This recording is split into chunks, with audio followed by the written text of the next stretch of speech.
Hello, hello. We are live, I think. Yeah, we are. Hello. Welcome to day two of the live free challenge, Busting Menopause Weight Loss Myths. Um, Today is day two. Thanks for joining us. That's brilliant. If you've managed to kind of catch us, hopefully maybe you can catch us on the replay if you can't catch us live. Uh, right, I'm just gonna go into there.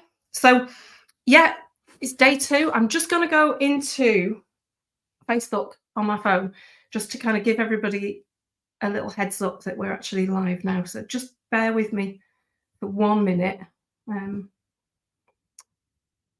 let's just do that.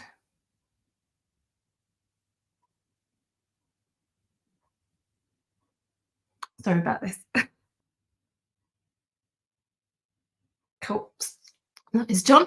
Right. So yeah, day two. Today we're going to be looking at some more of the menopause myths, including exercise. So hopefully this will follow on from what we were talking about yesterday. Um, So yeah, a little bit of quick overview housekeeping again. I'm Helen Aldous. I'm the menopause magician. I'm the founder of Meno Power. And basically I help midlife women to lose weight, belly inches and menopause symptoms and regain, joy without giving up wine, which is a win. Um, yeah, a bit of housekeeping. If you are going to comment, I can't see your name unless you give StreamYard permission. So there should be a link probably below this that you can just click on and it lets StreamYard see your name if you're going to comment. So that's really helpful. Like and comment below, that really helps me with the algorithm and then more women get to see this information. Stay to the end for the worksheet and today's special announcement. It's great if you feel comfortable to do so. Post your worksheets after the live is finished, and let's we can kind of discuss what's been kind of going on. If you do catch this on the replay, just hashtag replay underneath, so I know that you've managed to kind of see it. So myth number two, big myth number two, and that is it's like a big one that we come across that you have to do a ton of exercise to lose weight around menopause. Is this true or not? Because I see people sometimes saying, oh, I can't get to the gym and I can't exercise. Is that going to make a big difference to whether you can lose weight or not? So let's get into it. Let's find out. And again, it goes back to the doctor going, well, just exercise more. How hard can it be? Is that the key to losing weight, doing a ton of exercise? And the reality is, no, it's not. Exercise is basically ineffective for weight management. Although it has a lot of other health benefits, it's not great for actual weight management. So let's look into why that is. Basically, this is so important. 80% of your body composition is determined by what you eat.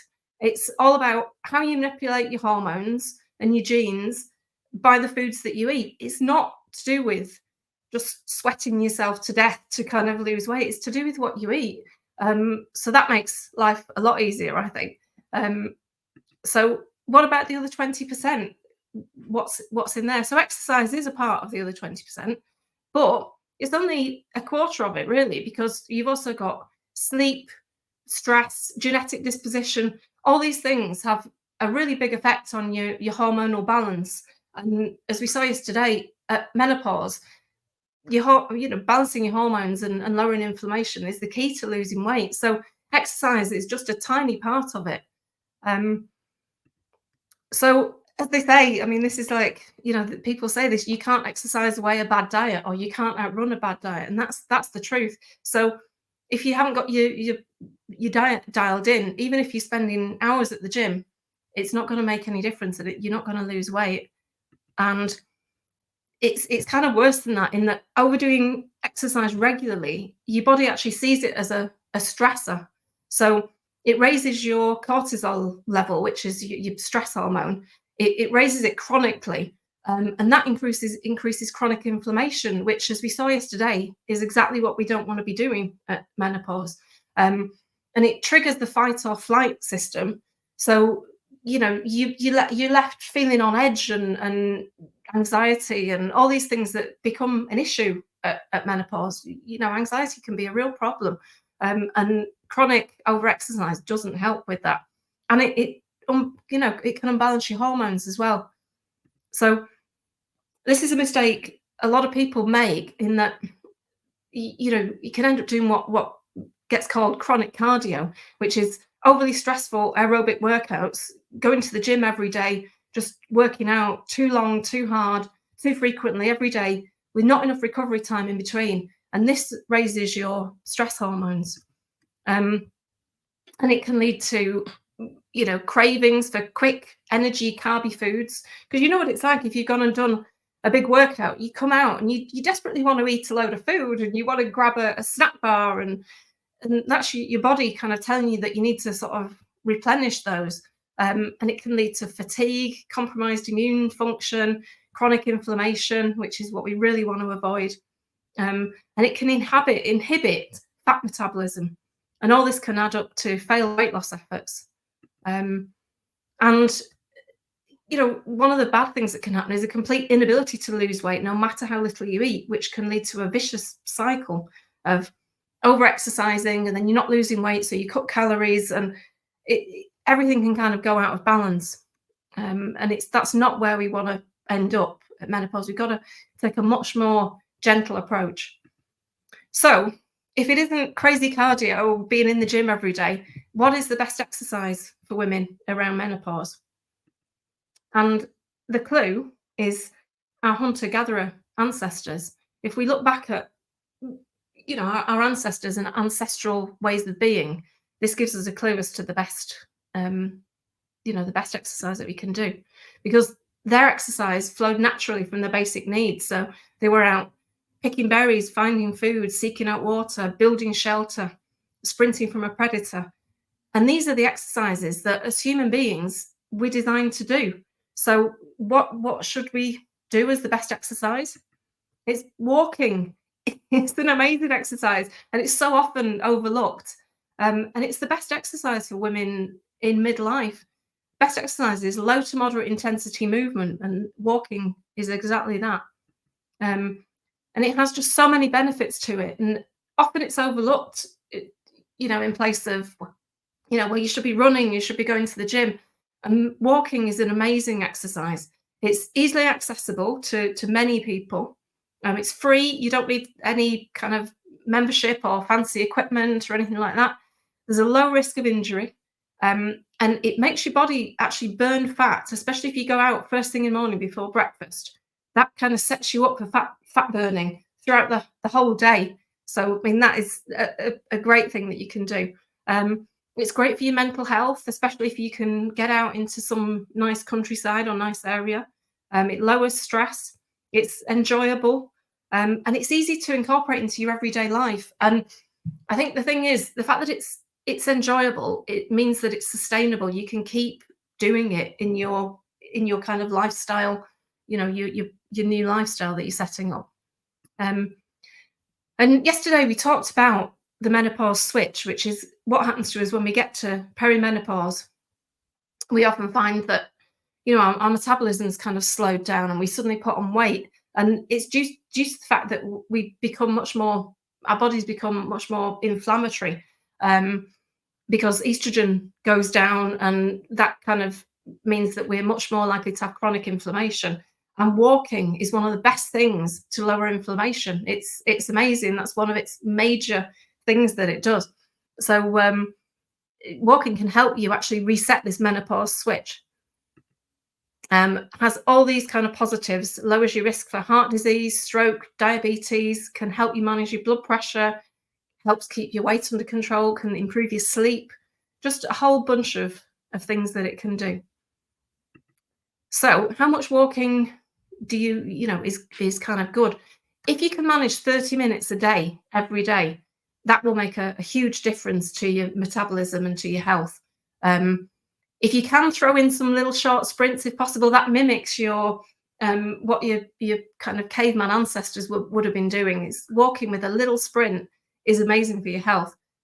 But just walking is brilliant, and it will prime you for fat burning. And just think, movement rather than exercise. Just think about how you can incorporate a lot more movement into your everyday life.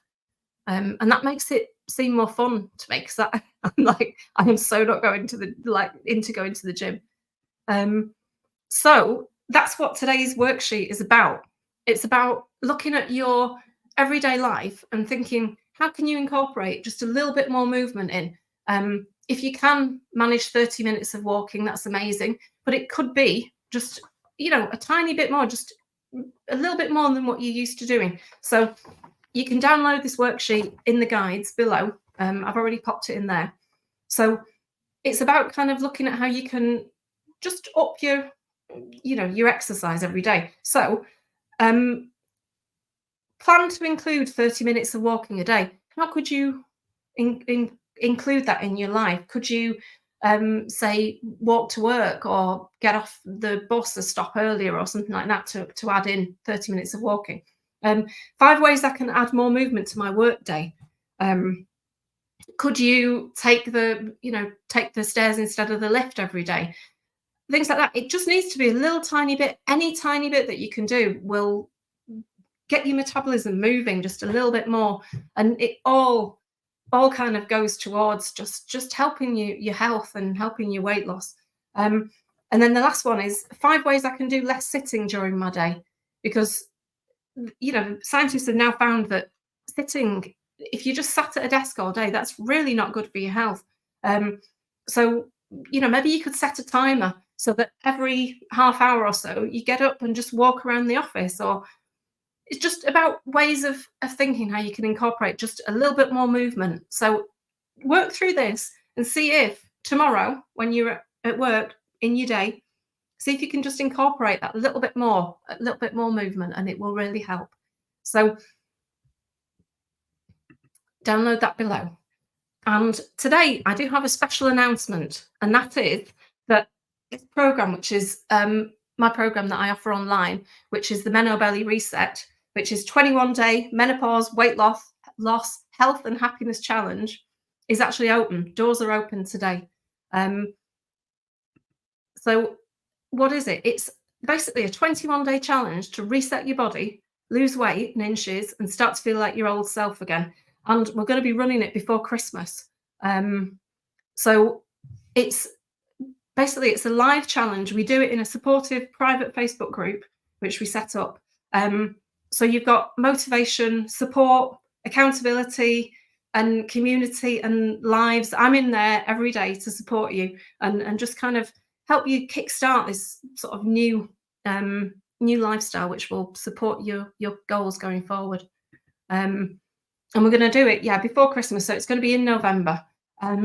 So I just really like to do this in the run for Christmas, because you can kind of hit Christmas in 2024 having reset your menopause and metabolism switch, like we've been talking about, with more energy, slimmer, able to fit in your favorite party clothes more easily. So you'll hit Christmas party ready, feeling healthier and with fewer menopause symptoms. And importantly, with a clear plan to moving forward into 2024 with achieving your weight loss and health goals. And it's really nice because it happens within this little group, so we can all support each other. Ooh, my slide's going crazy. So how do you find out more about this? If you basically courses.meno-power.com, I'm going to drop the link into the comments. So let's see if can I do that now?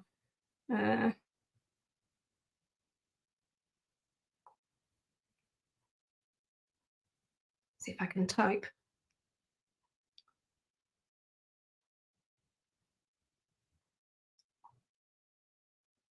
Yeah, I think that's right. Basically, just go and check out that link. I've put a load more information about it. If you think that it's something that might help you in the run up to Christmas, then go and have a look at that and see what you think. So thank you for joining me today. We've had a few people on here, so thank you. I hope some people can catch the replay as well. So if you're joining this later on, thank you for finding us on the replay. And join me for the final day tomorrow, which is day 3. And this is the day we're going to be looking at wine and chocolate and how does that fit into a weight loss plan? Can it fit into a weight loss plan? So we're going to be going through that. So same time tomorrow, 10:30 GMT, and hopefully see you there. Take care. Bye bye.